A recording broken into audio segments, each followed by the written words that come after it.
2025 में टैक्स बचाने के ये नुस्खे आएंगे आपके काम। फाइनेंशियल प्लानिंग में इन्हें कर ले शामिल।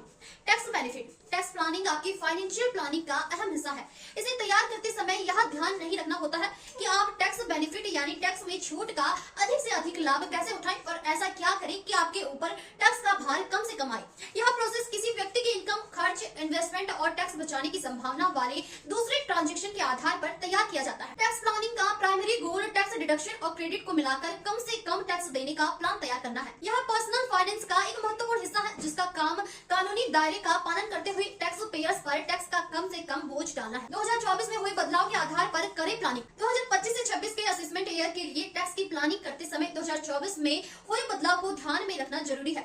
2025 की टैक्स प्लानिंग में इससे काफी मदद मिलेगी। टैक्स लॉस हार्वेस्टिंग इसमें एक अच्छा टूल है। इसके तहत सिक्योरिटीज को घाटा सहकर बेचा जाता है ताकि पोर्टफोलियो के बाकी निवेश से होने वाले कैपिटल गेन की भरपाई कम टैक्स देने के लिए किया जा सके। घाटे के असर को बाद में होने वाले लाभ और लगातार मिलने वाले टैक्स बेनिफिट से कम किया जा सकता है। इस तरीके को अपनाकर कैपिटल गेन पर 1 से सवा लाख रुपए तक पर मिलने वाली छूट से लंबे समय में अच्छा लाभ कमाया जा सकता है। सेक्शन 80 के तहत कम करें टैक्सेबल इनकम। आयकर कानून की धारा 80C के तहत टैक्सेबल इनकम को कम किया जा सकता है। इसके लिए पीपीएफ इंश्योरेंस प्रीमियम, 5 साल की फिक्स डिपॉजिट और यूनिट लिंक्ड इंश्योरेंस प्लान में निवेश कर 1.5 लाख रुपए तक की टैक्स कटौती हासिल की जा सकती है।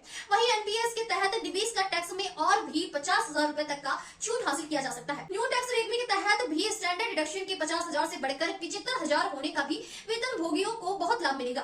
टैक्स लायबिलिटी 10,000 रुपए से अधिक होने पर आप एडवांस टैक्स का भुगतान समय पर होने की स्थिति में भी जुर्माना आदि बचाकर लाभ हासिल कर सकते हैं।